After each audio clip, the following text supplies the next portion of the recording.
Assalamualaikum warahmatullahi wabarakatuh. Hai teman-teman semuanya, bertemu lagi dengan saya Umamatul Bahiyah dari jurusan Pendidikan Bahasa Arab kelas 4A. Pada kesempatan kali ini saya ingin menjelaskan mengenai tema keempat dari mata kuliah Metodologi Pengajaran Bahasa Arab dengan tema Thoriqah Sam'iyah Syafawiyah. Nah, pada tema kali ini terdapat 5 pembahasan, yaitu yang pertama, latar belakang dari Thoriqah Sam'iyah Syafawiyah. Kemudian yang kedua yaitu landasan teori Thoriqah Sam'iyah Syafawiyah. Kemudian yang ketiga yaitu karakteristik dari Thoriqah Sam'iyah Syafawiyah. Yang keempat, tujuan Thoriqah Sam'iyah Syafawiyah. Dan yang terakhir, kita akan membahas tentang implementasi dari Thoriqah Sam'iyah Syafawiyah. Baik, langsung saja pada penjelasannya. Baik, pembahasan yang pertama yaitu latar belakang Thoriqah Sam'iyah Syafawiyah. Bagaimana sih latar belakang dari Thoriqah Sam'iyah Syafawiyah itu? Jadi, latar belakangnya yaitu yang pertama, perlunya komunikasi lisan langsung antar bangsa setelah berakhirnya Perang Dunia Kedua. Kemudian yang kedua yaitu ketidakmampuan Thoriqah sebelumnya, terutama Thoriqah Qawaid wa Tarjamah dan Thoriqah Qiraah untuk mencapai tuntutan komunikatif dengan konsep-konsep baru. Kemudian yang ketiga yaitu perkembangan yang terjadi di bidang pendidikan teknik, khususnya di laboratorium bahasa, alat perekam audio dan video, dan lainnya yang meningkatkan efektivitas metode pengajaran dalam aspek audio lingual. Nah, kemudian pembahasan yang kedua yaitu landasan teori Thoriqah Sam'iyah Syafawiyah. Metode Sam'iyah Syafawiyah merupakan metode yang berlandaskan pada pendekatan yang memiliki beberapa asumsi. Di antaranya adalah bahwa bahasa adalah ujaran. Oleh karena itu, pengajaran bahasa harus dimulai dengan memperdengarkan bunyi-bunyi bahasa dalam bentuk kata atau kalimat, kemudian mengucapkannya. Kemudian, asumsi lain dari metode tersebut adalah bahwa bahasa adalah kebiasaan. Suatu perilaku akan menjadi kebiasaan apabila diulang berkali-kali. Oleh karena itu, pengajaran bahasa harus dilakukan dengan teknik pengulangan. Beralih ke pembahasan yang ketiga yaitu karakteristik Thoriqah Sam'iyah Syafawiyah. Nah, apa saja sih yang menjadi karakteristik dari Thoriqah Sam'iyah Syafawiyah itu? Nah, yang pertama yaitu metode ini berangkat dari gambaran bahwa bahasa adalah seperangkat simbol-simbol suara yang dikenal oleh anggota masyarakat untuk mengadakan komunikasi di antara mereka. Maka tujuan pokok pengajaran bahasa Arab adalah memberi bekal kemampuan bagi selain penutur Arab agar mampu berkomunikasi aktif dengan penutur Arab dengan berbagai keterampilan dan dalam berbagai situasi. Kemudian yang kedua yaitu guru dalam mengajarkan keterampilan bahasa mengikuti urutan asli perolehan bahasa pertama, yaitu dari keterampilan mendengar dahulu, kemudian menirukan pembicaraan orang-orang sekitar dan mengucapkan kata-kata, membaca, dan terakhir menulis. Jadi urutan 4 keterampilan bahasa menurut metode ini adalah dimulai dari istima', kalam, qiraah, dan yang terakhir yaitu kitabah. Nah, kemudian yang ketiga, metode ini didasarkan pada pandangan ahli antropologi kebudayaan, bahwasanya budaya bukanlah sekedar bentuk seni atau sastra, akan tetapi budaya merupakan gaya hidup yang melingkupi kehidupan suatu kelompok yang berbicara dengan bahasa mereka. Oleh sebab itu, mengajarkan bentuk-bentuk budaya Arab adalah hal yang lazim di tengah-tengah pengajaran bahasa.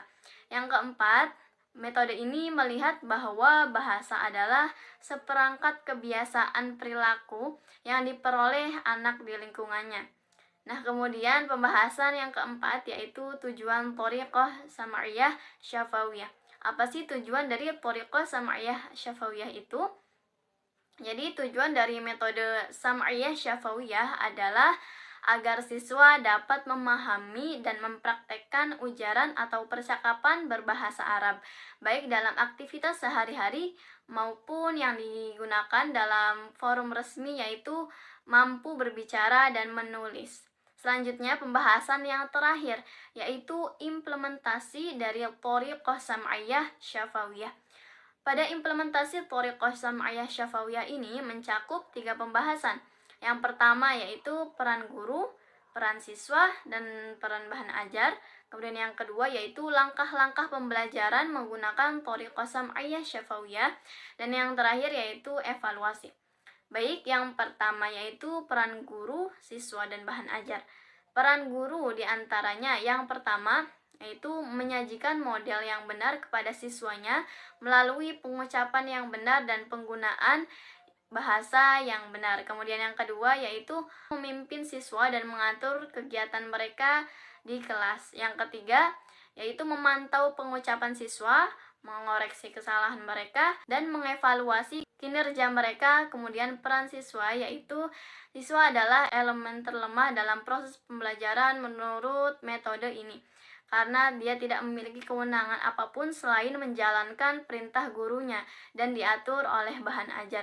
Selanjutnya, peran bahan ajar yaitu bahan ajar memiliki peran utama dalam pembelajaran karena metode ini sangat bergantung pada bahan ajar dan bahan ajar ini dipilih sesuai dengan peraturan dan dibuat berkembang secara bertahap. Kemudian, bagaimana sih langkah-langkah pembelajaran dengan menggunakan thoriqah sam'iyah syafawiyah itu? Langkah-langkahnya sebagai berikut. Yang pertama, guru memasuki kelas dan menunjukkan media-media penunjang kegiatan pembelajaran seperti gambar, audio, dan lain sebagainya. Kemudian menempelkan gambar tersebut di papan tulis, lalu meminta siswa untuk membuka halaman yang akan dipelajari. Kemudian yang kedua, guru membacakan kalimat demi kalimat lalu menunjuk gambar dan membacanya, kemudian diikuti oleh siswa.